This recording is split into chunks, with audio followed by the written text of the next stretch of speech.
La loi nous a été donnée pour nous faire comprendre ce qu'est le péché. Romains 7,7. Je n'ai connu le péché que par la loi, écrit l'apôtre Paul. Par exemple, si la loi n'avait pas formulé ce commandement, tu ne convoiteras point, comment aurais-je pu savoir que convoiter est un péché? La loi nous a été donnée pour manifester l'antagonisme du péché. Le péché ayant saisi l'occasion a produit en moi la convoitise.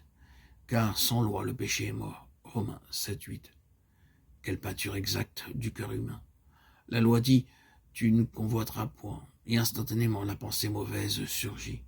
Le tu ne dois pas réveiller immédiatement, le tu ne dois pas réveille immédiatement tout l'antagonisme de notre vieille nature contre la sainte volonté de Dieu.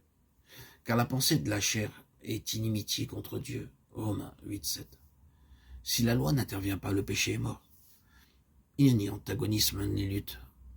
Chacun suit les désirs de son cœur et de ses pensées. Il n'y a point de combat. Mais que la loi de Dieu se dresse devant l'homme et que celui-ci essaie d'y obéir.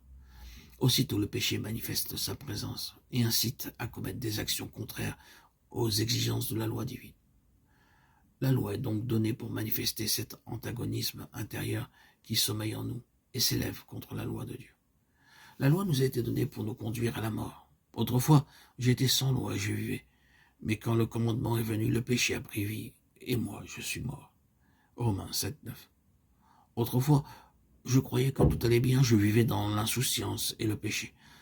Lorsque survint le tu dois ou tu ne dois pas de mon Créateur, aussitôt quelque chose s'éveilla en mon cœur, qui s'éleva contre la loi divine, et j'ai découvert que j'étais sans force pour résister au mal et obéir à Dieu. Le péché, prenant occasion de la loi, affirmait sa puissance et ses droits sur moi. Il me séduisit et je succombais sous ses assauts répétés, sachant que le salaire du péché, c'était la mort. Le péché m'a séduit et m'a fait mourir. Romains 7,11. La loi de Dieu aurait dû, semble-t-il, me conduire à vivre plus près de lui. Or j'ai fait l'expérience contraire. De chute en chute, je devins toujours plus vulnérable au péché. Aujourd'hui, je suis plongé dans l'abîme du désespoir. Ce qui aurait dû me faire vivre m'a fait mourir. La loi fut donnée pour manifester le péché dans toute sa laideur. La loi est sainte, le commandement saint, juste et bon. Romains 7,12. Et cependant, il semble que ce soit par le moyen du commandement que le péché atteigne le maximum de gravité. C'est le commandement qui me révèle son abominable domination et l'esclavage où je gémis sans pouvoir le briser.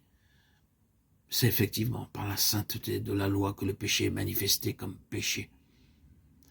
Quelles sont merveilleuses les voies de Dieu pour révéler le péché à sa créature et son besoin d'un sauveur.